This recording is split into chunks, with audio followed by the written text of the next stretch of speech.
നമസ്കാരം സുഹൃത്തുക്കളെ, ജീനി ട്വിസ്റ്റത്തിലേക്ക് നിങ്ങൾക്ക് എല്ലാവർക്കും സ്വാഗതം. ഭാരതീയ സംസ്കാരം എന്നും ഊന്നൽ നൽകിയിട്ടുള്ളത് മനുഷ്യൻ്റെ ആത്മീയ വികാസത്തിനായിരുന്നു. താൽക്കാലികമായ സുഖങ്ങളും നേട്ടങ്ങളും ഒരു കാലത്തും ഈ സംസ്കാരത്തിൻ്റെ ലക്ഷ്യമായിരുന്നില്ല. അതെല്ലാം ജീവിതത്തിലെ നിസ്സാര സംഭവങ്ങളായാണ് പരിഗണിക്കപ്പെട്ടിരുന്നത്. ഭാരതത്തിൽ ജനിക്കുന്ന ഏതൊരുവനും അവൻ്റെ ജീവിതമെന്നാൽ സ്വന്തം വ്യാപാരമോ കുടുംബമോ ബന്ധുമിത്രാദികളോ ഒന്നുമായിരുന്നില്ല. ജീവിതത്തിലെ ഓരോ നിമിഷവും മുക്തി മാത്രം മുന്നിൽ കണ്ടുകൊണ്ടുള്ളതായിരുന്നു. സാമൂഹ്യ ജീവിതത്തെ ചിട്ടപ്പെടുത്തിയിട്ടുള്ളതും ഈയൊരു ലക്ഷ്യം കേന്ദ്രീകരിച്ചുകൊണ്ടായിരുന്നു. ഭാരതീയ സംസ്കാരത്തിലും ഹൈന്ദവ വിശ്വാസത്തിലും ഏറെ പ്രാധാന്യമറിയിക്കുന്ന ഒന്നാണ് ജ്യോതിർലിംഗങ്ങൾ. അഗ്നി പോലെ ജ്വലിക്കുന്ന സ്തംഭത്തിൻ്റെ മാതൃകയിൽ പരമശിവൻ പ്രത്യക്ഷപ്പെട്ട സ്ഥലങ്ങളെയാണ് ജ്യോതിർലിംഗ ക്ഷേത്രങ്ങളായി കണക്കാക്കുന്നത്. ഏറെ വലുതും അളക്കാനാവാത്തതുമായ ശക്തി സ്രോതസ്സുകളുടെ ഉറവിടമാണ് ഈ ജ്യോതിർലിംഗങ്ങൾ എന്നാണ് വിശ്വാസം. അതുകൊണ്ട് തന്നെ ഇവിടെ സന്ദർശിക്കുന്നതും പ്രാർത്ഥിക്കുന്നതും ഏറെ പുണ്യകരമായിട്ടാണ് വിശ്വാസികൾ കണക്കാക്കുന്നത്. ആയിരക്കണക്കിന് വർഷം പഴക്കമുണ്ടെങ്കിലും അവിടുത്തെ ഓരോ അണുവിൽ നിന്നും പ്രസരിക്കുന്ന ഊർജത്തിന് കണക്കില്ല എന്നാണ് അനുഭവസ്ഥരുടെ സാക്ഷ്യം. ലോകത്താകമാനം 12 ജ്യോതിർലിംഗ ക്ഷേത്രങ്ങൾ ഉണ്ടെന്നാണ് കണക്കാക്കപ്പെടുന്നത്. സുഹൃത്തുക്കളെ, ശൈവപുരാണവുമായി ഏറെ ബന്ധപ്പെട്ട് കിടക്കുന്ന ഈ ജ്യോതിർലിംഗ ക്ഷേത്രങ്ങളുടെ വിശേഷങ്ങളിലേക്കാണ് ഇന്ന് ജീനി ട്വിസ്റ്റത്തിൻ്റെ യാത്ര. ഇവിടെയാണ് ഈ ജ്യോതിർലിംഗ ക്ഷേത്രങ്ങൾ എന്നറിയാമോ? തെക്കേയറ്റത്തെ രാമേശ്വരം ക്ഷേത്രവും വടക്കേയറ്റത്തെ കേദാർനാഥ് ക്ഷേത്രത്തിനും ഇടയിലായാണ് ജ്യോതിർലിംഗ ക്ഷേത്രങ്ങൾ സ്ഥിതി ചെയ്യുന്നത്. 12 ജ്യോതിർലിംഗ ക്ഷേത്രങ്ങളിൽ 2 കടൽ തീരത്തും 3 നദിയുടെ തീരത്തും 4 പർവ്വതങ്ങളിലും 3 ഗ്രാമങ്ങളിലുമായിട്ടാണ് സ്ഥിതി ചെയ്യുന്നത്. പുരാതന ഭാരതത്തിലെ ഏറ്റവും പ്രധാനപ്പെട്ട ക്ഷേത്രങ്ങളിലൊന്നായ ഗുജറാത്തിലെ സോമനാഥ ക്ഷേത്രം ജ്യോതിർലിംഗ ക്ഷേത്രങ്ങളിൽ പ്രധാന സ്ഥാനമുള്ള ഒന്നാണ്. രുദ്രമാല എന്ന സോളങ്കി വാസ്തുകലാരീതിയിൽ 10ാം നൂറ്റാണ്ടിൽ സോളങ്കി രാജാക്കന്മാരാണ് ഈ ക്ഷേത്രം നിർമ്മിച്ചത്. ഈ മഹാദേവ ക്ഷേത്രം അനശ്വര ദേവാലയം എന്നാണ് അറിയപ്പെടുന്നത്. സ്വർണത്തിലും വെള്ളിയിലും മരത്തിലും കല്ലിലും നിർമ്മിച്ച 4 ക്ഷേത്രങ്ങൾ കൂടിച്ചേർന്നതാണ് സോമനാഥ് മഹാദേവ ക്ഷേത്രം.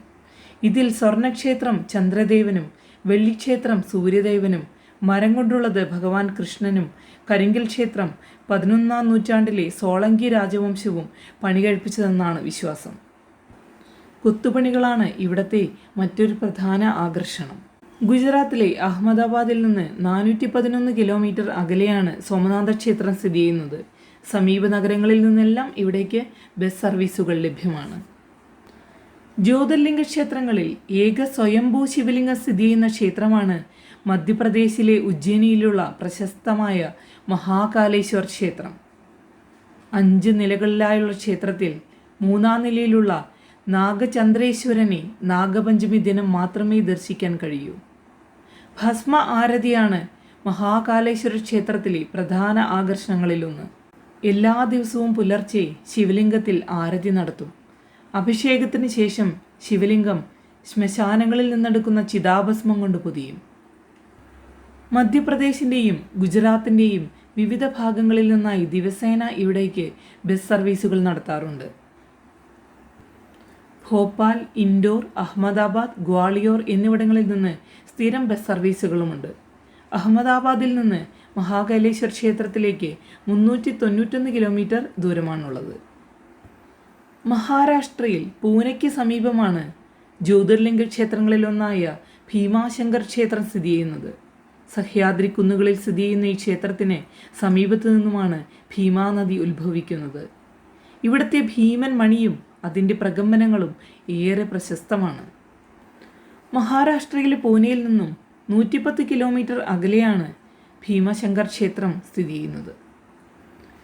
ത്രിമൂർത്തികൾ 3 പേരും വസിക്കുന്ന ജ്യോതിർലിംഗമെന്ന അപൂർവ ബഹുമതി സ്വന്തമായുള്ള ജ്യോതിർലിംഗ ക്ഷേത്രമാണ് മഹാരാഷ്ട്രയിലെ നാസിക്കിൽ സ്ഥിതി ചെയ്യുന്ന ത്രയംബകേശ്വർ ക്ഷേത്രം. ഗോദാവരിയുടെ ഉത്ഭവസ്ഥാനത്ത് സ്ഥിതി ചെയ്യുന്ന ഈ ക്ഷേത്രം ഹേമാത്പന്തി എന്ന വാസ്തുവിദ്യ ഉപയോഗിച്ചാണ് നിർമ്മിച്ചിരിക്കുന്നത്. കരിങ്കല്ലിൽ തീർത്തിരിക്കുന്ന ഈ ക്ഷേത്രത്തിൽ ധാരാളം ശില്പങ്ങൾ കാണാൻ സാധിക്കും. നാസിക്കിൽ നിന്ന് 30 കിലോമീറ്ററാണ് ഈ ക്ഷേത്രത്തിലേക്കുള്ള ദൂരം. തമിഴ്നാട്ടിലെ രാമേശ്വരം ദ്വീപിനുള്ളിൽ സ്ഥിതി ചെയ്യുന്ന രാമേശ്വരം രാമനാഥസ്വാമി ക്ഷേത്രം ഇന്ത്യയുടെ തെക്കേ അറ്റത്തുള്ള ജ്യോതിർലിംഗ ക്ഷേത്രവും ചാർധാമുകളിൽ ഒന്നുമാണ്. രാമരാവണ യുദ്ധത്തിൽ രാവണനെ വധിച്ച രാമൻ തൻ്റെ തെറ്റുകൾക്ക് ഇവിടെ വെച്ച് പരമശിവനോട് മാപ്പപേക്ഷിച്ച് പ്രാർത്ഥിച്ചു എന്നാണ് വിശ്വാസം. ചെന്നൈയിൽ നിന്ന് രാമേശ്വരത്തേക്ക് 560 കിലോമീറ്ററാണ് ദൂരം. ചെന്നൈയിൽ നിന്നും ഇവിടേക്ക് ധാരാളം ബസ്സുകളും ട്രെയിനുകളും ലഭ്യമാണ്. മധ്യപ്രദേശിലെ നർമ്മദയ്ക്ക് സമീപമുള്ള ശിവപുരി എന്ന ദ്വീപിലാണ് ഓംകാരേശ്വർ ക്ഷേത്രം സ്ഥിതി ചെയ്യുന്നത്. ഓംകാരത്തിൻ്റെ ആകൃതിയിലാണ് ഈ ദ്വീപ് ഉള്ളത്. നർമ്മദയിൽ നിന്നും 184 കിലോമീറ്റർ ദൂരമാണ് ഓംകാരേശ്വർ ക്ഷേത്രത്തിലേക്കുള്ളത്. ജാർഖണ്ഡിലെ ദേവഘർ എന്ന സ്ഥലത്താണ് 12 ജ്യോതിർലിംഗ ക്ഷേത്രങ്ങളിൽ ഒന്നായ വൈദ്യനാഥ ജ്യോതിർലിംഗ ക്ഷേത്രം സ്ഥിതി ചെയ്യുന്നത്. ബാബാധാം, വൈദ്യനാഥ് ധാം എന്നീ പേരുകളിലും ക്ഷേത്രം അറിയപ്പെടുന്നു. പ്രധാന ക്ഷേത്രത്തെ കൂടാതെ ആകെ 21 ക്ഷേത്രങ്ങൾ ചേർന്നതാണ് വൈദ്യനാഥ ക്ഷേത്ര സമുച്ചയം.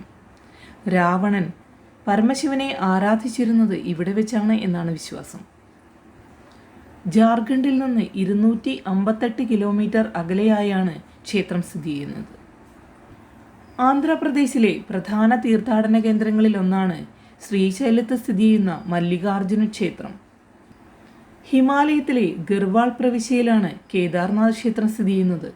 ഏപ്രിൽ മാസം മുതൽ നവംബർ മാസം വരെ മാത്രമേ ഇവിടെ എത്താൻ കഴിയൂ. മറ്റ് കാലങ്ങളിൽ കടുത്ത തണുപ്പും മഞ്ഞുമായിരിക്കും. മന്ദാകിനി നദിയുടെ സാമീപ്യമാണ് ഈ ക്ഷേത്രത്തെ വ്യത്യസ്തമാക്കുന്നത്. ഗൗരികുണ്ടിൽ നിന്ന് 14 കിലോമീറ്റർ ട്രക്ക് ചെയ്താൽ ഈ ക്ഷേത്രത്തിൽ എത്തിച്ചേരാം. 1000ഓളം വർഷം പഴക്കം ഈ ക്ഷേത്രത്തിനുണ്ടെന്നാണ് വിശ്വാസം. ഇന്ത്യയിലെ ഏറ്റവും പ്രശസ്തമായ ജ്യോതിർലിംഗ ശിവക്ഷേത്രമാണ് കാശി വിശ്വനാഥ ക്ഷേത്രം. പരമശിവൻ ഇവിടെ വിശ്വനാഥൻ അഥവാ വിശ്വേശ്വരൻ എന്ന പേരിലാണ് അറിയപ്പെടുന്നത്. അലഹാബാദിൽ നിന്ന് 121 കിലോമീറ്റർ അകലെയാണ് കാശി വിശ്വനാഥ ക്ഷേത്രമുള്ളത്. ഭൂമിയിലെ ആദ്യ ജ്യോതിർലിംഗ ക്ഷേത്രങ്ങളിൽ ഒന്നാണ് എന്ന് വിശ്വസിക്കപ്പെടുന്ന ക്ഷേത്രമാണ് നാഗേശ്വർ ജ്യോതിർലിംഗ ക്ഷേത്രം. എന്നാൽ നാഗേശ്വർ എന്ന പേരിൽ 3 ക്ഷേത്രങ്ങളാണ് ഇന്ത്യയിലുള്ളത്. ഉത്തരാഖണ്ഡിലെ അൽമോറയിലെ ജാഗേശ്വർ ക്ഷേത്രം, ഗുജറാത്തിലെ ദ്വാരകയിലെ നാഗേശ്വർ, മഹാരാഷ്ട്രയിലെ ഔണ്ടയിലുള്ള നാഗ്നാഥ് എന്നിവയാണ് ആ 3 ക്ഷേത്രങ്ങൾ. മഹാരാഷ്ട്രയിലെ ഔറംഗാബാദ് നഗരത്തിന് സമീപം സ്ഥിതി ചെയ്യുന്ന 12ാമത്തെ ജ്യോതിർലിംഗ ക്ഷേത്രമാണ് കൃഷ്ണേശ്വർ ജ്യോതിർലിംഗ ക്ഷേത്രം. കുച്മേശ്വർ എന്ന പേരിലും ഈ ക്ഷേത്രം അറിയപ്പെടുന്നു. ഔറംഗാബാദിന് സമീപത്തുള്ള ദൗലത്താബാദിൽ നിന്ന് 11 കിലോമീറ്റർ അകലത്തായാണ് ഈ ക്ഷേത്രമുള്ളത്. ജ്യോതിർലിംഗങ്ങളിൽ അസാധാരണമായ ശക്തിയുണ്ട്. ആ കൂട്ടത്തിൽ ചിലത് ഇപ്പോഴും വളരെയധികം സജീവമാണ്. അഭൂതാവഹമായ വീര്യം അവയിലുണ്ട്. അവയെ നമുക്ക് പ്രയോജനപ്പെടുത്താവുന്നതാണ്. ഒരു വ്യക്തിയിൽ ധ്യാനത്തിനുള്ള വാസന സഹജമായി ഉണ്ടെങ്കിൽ പ്രത്യേകിച്ച് ബാഹ്യപ്രേരണകളും സഹായവും ഒന്നും ആവശ്യമായി വരുന്നില്ല. പക്ഷേ അങ്ങനെയല്ലാത്തവർക്ക് പുറമേ നിന്നുള്ള ഒരു പ്രേരണ ആവശ്യമായിരിക്കും. ജ്യോതിർലിംഗത്തിൻ്റെ സാമീപ്യം ഒരു വ്യക്തിക്ക് ശക്തമായ പ്രേരണകൾ പ്രദാനം ചെയ്യും. പല സവിശേഷതകളും ഉൾക്കൊള്ളുന്നതാണ് ജ്യോതിർലിംഗങ്ങൾ. പ്രത്യേക രീതിയിലുള്ളതാണ് അവയുടെ സൃഷ്ടിയും പ്രതിഷ്ഠയും. ജ്യോതിർശാസ്ത്രപരമായി ചില പ്രത്യേകതകളിലുള്ള ഇടങ്ങളിലാണ് അവ പ്രതിഷ്ഠിക്കപ്പെട്ടിട്ടുള്ളത്. അപാര ശക്തിയും ചൈതന്യമുള്ളതാണ് ഓരോ ജ്യോതിർലിംഗവും. ജ്യോതിർലിംഗങ്ങൾ പ്രതിഷ്ഠിക്കപ്പെടുന്ന സ്ഥലങ്ങൾ ജീവശാസ്ത്രപരമായി നോക്കുമ്പോൾ അപൂർവമായ ചൈതന്യവും ഊർജവും പ്രസരിപ്പിക്കുന്നതായി കാണാം. എത്രയോ നൂറ്റാണ്ടുകൾക്ക് മുമ്പ് ജ്യോതിർശാസ്ത്രത്തിൽ അഗാധ ജ്ഞാനമുള്ള പണ്ഡിതന്മാർ ജ്യോതിർഗോളങ്ങളുടെ നിലയും ചലനവും പരിഗണനയിലെടുത്ത് ശ്രദ്ധാപൂർവം അളന്ന് രേഖപ്പെടുത്തിയിട്ടുള്ളതാണ് ഈ സ്ഥലങ്ങൾ. പല പല സവിശേഷതകളും കണക്കിലെടുത്താണ് അവർ സ്ഥാനനിർണയം ചെയ്തിട്ടുള്ളത്. അത് തന്നെയാണ് ജ്യോതിർലിംഗങ്ങളുടെ ശക്തി ചൈതന്യങ്ങൾക്ക് നിദാനമായിരിക്കുന്നത്. അല്പനേരം ജ്യോതിർലിംഗങ്ങൾക്കരികിൽ ശരീരവും മനസ്സും നിശബ്ദമായി ഇരുന്നാൽ 1000 ആണ്ടുകളായി അവിടെ കിടക്കുന്ന കല്ലുകൾ പോലും നിങ്ങളെ വിസ്മയാധീനനാക്കും. അവയിൽ നിന്ന് പോലും ഊർജം പ്രവഹിച്ചുകൊണ്ടേയിരിക്കുന്നത് ചിലരുടെയെങ്കിലും ശ്രദ്ധയിൽപ്പെടും.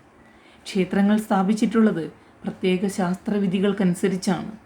ഏറ്റവും അധികം ശക്തിയും ചൈതന്യവും പ്രസരിപ്പിക്കാൻ കഴിയുന്ന രൂപഘടനകൾ ഏതൊക്കെയാണ് എന്ന് നമ്മുടെ പൂർവികന്മാർ പഠിച്ചും പരീക്ഷിച്ചും മനസ്സിലാക്കിയിരുന്നു.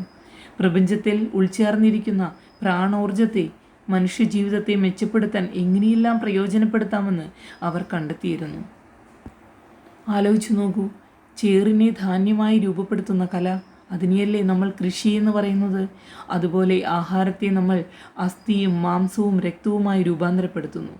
നമ്മുടെ ഭാഷയിൽ അത് ദഹനമാണ്. വീണ്ടും മാംസത്തെ നമ്മൾ ചാരവും മണ്ണുമായി മാറ്റുന്നു. ഈ പ്രക്രിയയ്ക്ക് നാം കൊടുത്തിരിക്കുന്ന പേര് ശവസംസ്കാരം എന്നാണ്. ഇതുപോലെയുള്ള ഒന്നാണ് ദൈവപ്രതിഷ്ഠയും. ഒരു കല്ലിനെ, ഒരു സ്ഥലത്തിനെ അല്ലെങ്കിൽ ഒരു രൂപത്തെ ദൈവിക ചൈതന്യമുള്ള ഒന്നായി നമ്മൾ രൂപാന്തരപ്പെടുത്തുന്നു. അത്യത്ഭുതകരമായൊരു ശാസ്ത്രമാണത്. എന്നാൽ നിർഭാഗ്യകരമെന്ന് പറയട്ടെ, ദൈവപ്രതിഷ്ഠയെക്കുറിച്ചുള്ള യഥാർത്ഥ ജ്ഞാനം കാലാന്തരത്തിലൂടെ ഇന്ന് നമുക്ക് നഷ്ടപ്പെട്ടിരിക്കുന്നു. നിരർത്ഥകരവും നിരാശാജനകവുമായ ഒരു കൂട്ടം ചടങ്ങുകളാണ് ഇന്ന് ആ പേരിൽ നടന്നു വരുന്നത്. ലക്ഷങ്ങൾ വാരിയെറിഞ്ഞ് പൊതുജനത്തെ കബളിപ്പിച്ചുകൊണ്ട് ക്ഷേത്ര നിർമ്മാണത്തെപ്പറ്റി ആഴത്തിലുള്ള ജ്ഞാനമില്ലാത്തവർ പലതരത്തിലുമുള്ള പ്രതിഷ്ഠാകർമ്മങ്ങൾ വെറും കച്ചവടമായി പോലും നടത്തി വരുന്നുണ്ട്. ജ്യോതിർലിംഗങ്ങൾ അതീവ ചൈതന്യമുള്ള ഉപാധികളാണ്. അവയെ പ്രയോജനപ്പെടുത്തേണ്ടത് എങ്ങനെയാണെന്ന് അറിഞ്ഞിരിക്കണമെന്ന് മാത്രം. അങ്ങനെയുള്ള ഒരു ലിംഗത്തിൻ്റെ സാന്നിധ്യത്തിൽ അവിടെ ഉറഞ്ഞു നിൽക്കുന്ന ഊർജത്തെ ഉൾക്കൊള്ളാൻ പറ്റുന്ന ഒരൊഴിഞ്ഞ പാത്രമായി സ്വന്തം ശരീര മനോബുദ്ധികളെ എങ്ങനെ രൂപാന്തരം ചെയ്യാൻ സാധിക്കും എന്ന അറിവാണ് ആദ്യം വേണ്ടത്. പലരുടെയും കാഴ്ചപ്പാടിൽ ക്ഷേത്രങ്ങൾ മൺമറഞ്ഞുപോയ ആരുടെയോ പേരിലുള്ള സ്മാരക മന്ദിരങ്ങളാണ്. പലതും കാലപ്രയാണത്തിൽ ചൈതന്യരഹിതമായി കഴിഞ്ഞിരിക്കുന്നു. ഏതാനും ജ്യോതിർലിംഗങ്ങൾ മാത്രമേ ഇന്നും ചൈതന്യപൂർണമായി നിലനിൽക്കുന്നുള്ളൂ. അവയെ നമുക്ക് യഥാർത്ഥ രീതിയിൽ ഉൾക്കൊണ്ടുകൊണ്ട് കാത്തു സൂക്ഷിക്കാം. സുഹൃത്തുക്കളെ, ജ്യോതിർലിംഗ ക്ഷേത്രങ്ങളെക്കുറിച്ചും അവയുടെ പ്രാധാന്യത്തെക്കുറിച്ചും അറിഞ്ഞില്ലേ? ജീവിതത്തിൽ എന്തെങ്കിലും നമുക്ക് സാധിക്കുകയാണെങ്കിൽ ഈ ജ്യോതിർലിംഗ ക്ഷേത്രങ്ങൾ സന്ദർശിക്കാനുള്ള ഭാഗ്യമുണ്ടാവട്ടെ എന്ന് പ്രാർത്ഥിക്കുന്നു.